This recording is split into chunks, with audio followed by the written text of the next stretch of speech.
What is going on, my broskiis? My name is Toadski, back again, here to bring you guys yet another One Piece Treasure Cruise video. Now that I've done my treasure map pulls, I want to give you guys the breakdown of my own personal teams up against this brand new event that is coming very shortly to One Piece Treasure Cruise a little later on this upcoming week. And of course, the characters and the teams that I use are not teams that everyone will be able to build, but hopefully this gives you a bit of insight and a bit of inspiration to help you build some of your teams out there. So without further ado, let's go ahead and jump into it. Moving on to the first battle rush, we're going to have Monkey D. Luffy, and we've already talked about extensively about all of these boss fights, so I'm kind of just going to give you a bit of a brief rundown as to what the team is aiming to achieve here. So, with the way that this team is built, the supports on this team with Raizo, Rayleigh, and Izo Okiku all have abilities to remove 2 turns of paralysis. So through the supports alone, that does remove all of the paralysis when we reach stage 3 against Luffy. Another thing is that we get a full board of block slots, and that we also get 5 turns of type slots counting as non-beneficial. So the way that we're getting around that is with Shirahoshi. So Legend Shirahoshi's got a really neat crewmate ability that says that you get a full board of rainbow slots at the start of the quest. And ideally, we would try and get through as unscathed as possible. We would have to use the superclass of Cat to wave clear the stage with the mobs, and then we would have to tap through the stage with the turtles. Realistically, we could probably switch out Katakuri and Oven for a fixed damage wave clearer, so that probably will enable us to get through the stage a bit more efficiently. But this is what I have going on for now, and you know, it's just a really fast team. We don't have to worry about the combo tap timing barrier on stage 3, as Cat Viper has the ability to bypass it. So that's the whole idea of this team, is to keep rainbow slots for the last stage, or at least on key characters, just so that we can do as much damage as possible. We can use the special of Cat and Dog to give us pretty big damage. We have Luffy, which can give us color affinity to Shooter and Free Spirit, so mainly just for themselves. But either way, that's the team that we're going to be using at the moment to clear the Luffy fight. Moving on, we have Denjiro as our second boss fight, and Denjiro is going to be a pretty easy fight in my opinion. So the thing here is that they do recommend you to use the treasure map Nami, and Nami received a level limit break recently, which makes her much better than her previous version, where she now removes a bunch of the debuffs by 5 turns rather than 3, and she changes block and unfavorable slots into rainbow slots, which is pretty dope. So she kind of deals with most of the gimmicks here. We're using gear 5, 6+ as the captain because he resists despair completely. Nami's special removes 5 turns of attack down and 5 turns of paralysis, and with the support of Brook, it removes a further 2 turns of paralysis, thus getting rid of all of it. And we have to deal with block slots, and Nami also deals with that. So by using gear 5 and then Nami with that support, we can actually get around every single gimmick on this fight just completely, which is great.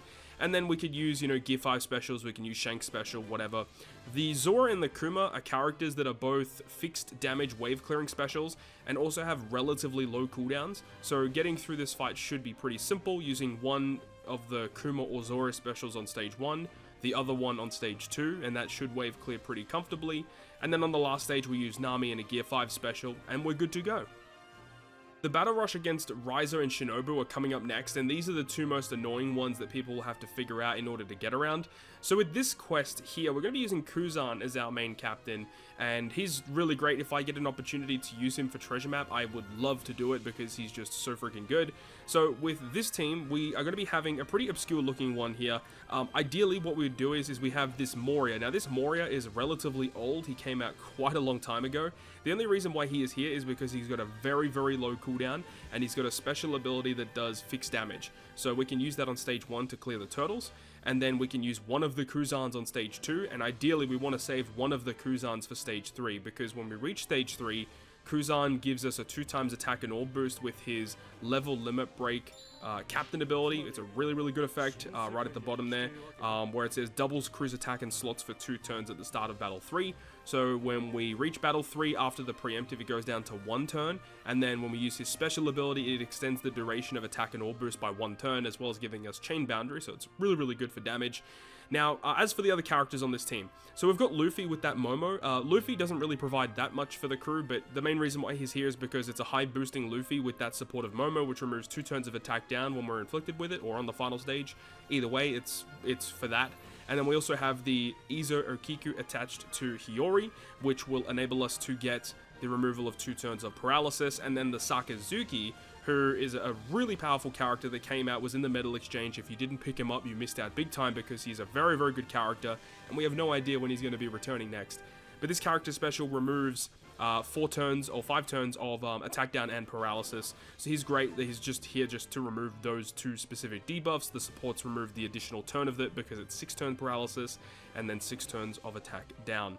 Hiyori's also on the crew because she starts us off with a full board of Wano slots, very similar to Legend Shirahoshi, where instead of getting rainbow slots, we get Wano slots instead.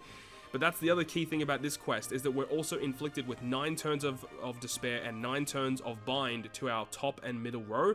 So when we reach the final stage, using the special of Hiyori will remove the bind and despair, as well as give us a full board of Wano slots and lock them for multiple turns, because when you kill Raizo, he heals to 10% and he has a 2-turn, 1-hit slot barrier where you have to hit him with a Wano slot. I mean, of course, we've got Kuzan with Barrier Pierce, so that's not really going to be a problem, even if it was just a generic barrier. But yeah, this is a pretty weird looking team. I don't know how efficient or fast this team is going to be.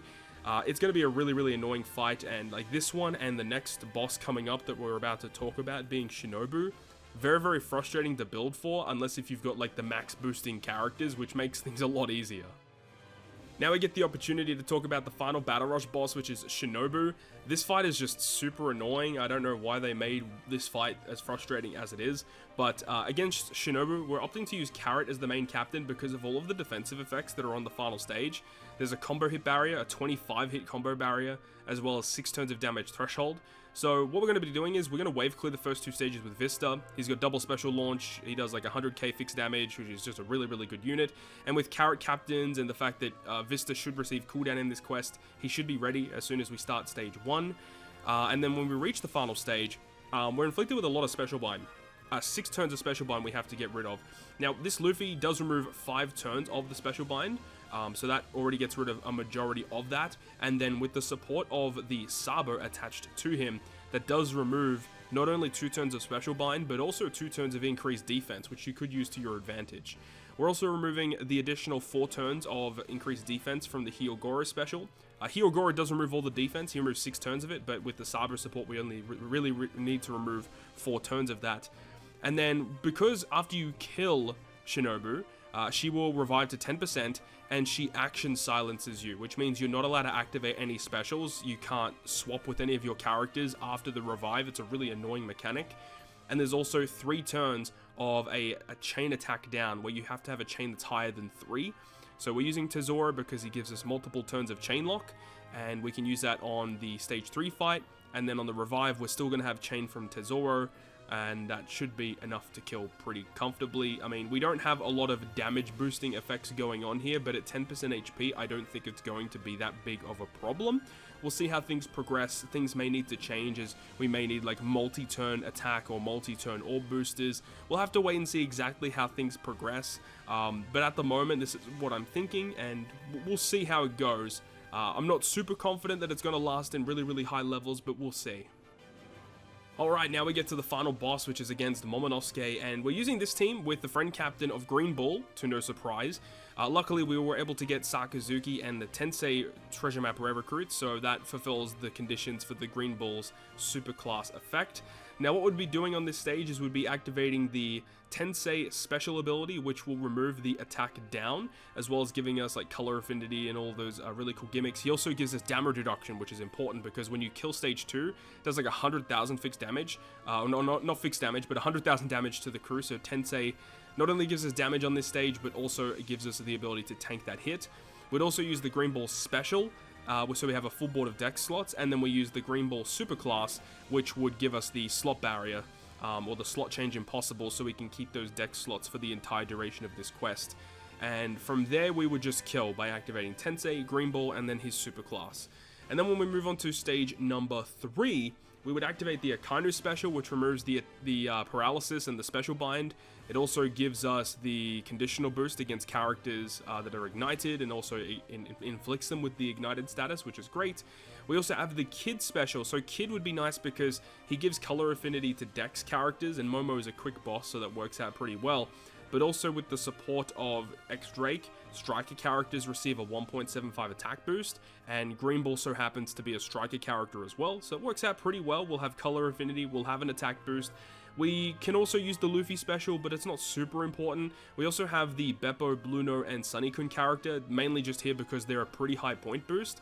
But I think if we need more damage, I would exchange the Beppo character out for something that gives us a better version of an attack, an orb boost, etc. in order to, inflict more damage on the final boss fight. But I think for now, at least in early stages, it's going to be a pretty comfortable clear, so long as we can find those Green Bull friend captains, of course.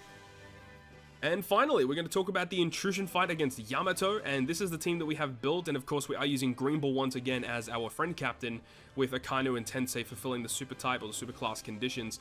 So what we do on this fight is we would first activate the Tensei special, which would remove the attack down and gives us color affinity, gives us damage reduction. We'd use the Akainu special, which would give us a full board of strength slots, which is important, but also give us the ignited conditional boost, so it works out pretty well. And I believe it would also give us an attack boost if we're above the 99% HP threshold. And then of course we would use the Green Bull superclass, which would bind all of our slots into slot change impossible, so we can keep those strength slots for the rest of the quest. And we need those strength slots because when we attack on this stage, the enemy will have a barrier where you have to hit him with 2 strength slots in order to break it. So Akainu is going to be doing a lot of heavy lifting on that stage. When we reach the final boss stage, we get given super block slots, but luckily we're going to have slot change impossible on our slots. Green Bull as a captain also makes strength slots beneficial, so it's not going to be that big of a problem. Green Bull special would also be used here as well, which would remove the slot bind that's inflicted to our characters. We'd also be having the Brook special, so Brook removes 5 turns of enemies' damage threshold. We have the support of Vivi attached to Monkey D. Luffy, which would give us 2-turn removal of damage threshold as well as giving us the ability to inflict resistance down against the opponent. The only thing that's kind of frustrating on this quest is that you kind of want to use Green Bull's superclass on stage 3, but you also want to, give yourself the slot change impossible on stage 2 to carry it into this stage. So if you've only got one Green Bull, this is a bit of a funky stage. But what we're doing here is we're going to be having the Kiku and the Otoko character. They don't really do anything for this crew, but they're a quick character, so if the enemy changes into strength, we can get, damage against them. If the enemy changes into a dex character, that's going to be pretty good for us because we have Luffy and Akainu as strength characters that do a lot of damage against them. And also, we also have the Luffy special to launch as well, which gives us a pretty solid attack boost to, who are the characters he boosts again with his effect? He boosts Fighter, Powerhouse, Slasher, and Free Spirit, which works really, really well because Green Bull is Powerhouse, the 2 boosters are Powerhouse, and then we've got Brook and Okiku who are also Free Spirit. So, Luffy actually boosts the whole team. It works pretty well, and if everything goes according to plan, so long as we can find those Green Bull friend captains, the Intrusion fight is going to be a bit of a breeze with a team such as this. And with that, that's going to wrap it up from me. So the next treasure map related video you see of mine is going to be when treasure map actually begins. So looking forward to the event. Hopefully we get some good drops and hopefully the red tickets are kind to us. But that's going to wrap it up from me. Thank you so much for watching, guys. If you did enjoy the video, make sure to go ahead and leave a like. And if you want to stay up to date with all the content that I post, including more One Piece Treasure Cruise content, make sure to hit the subscribe button down below. Other than that, guys, I'll see you guys within the next video.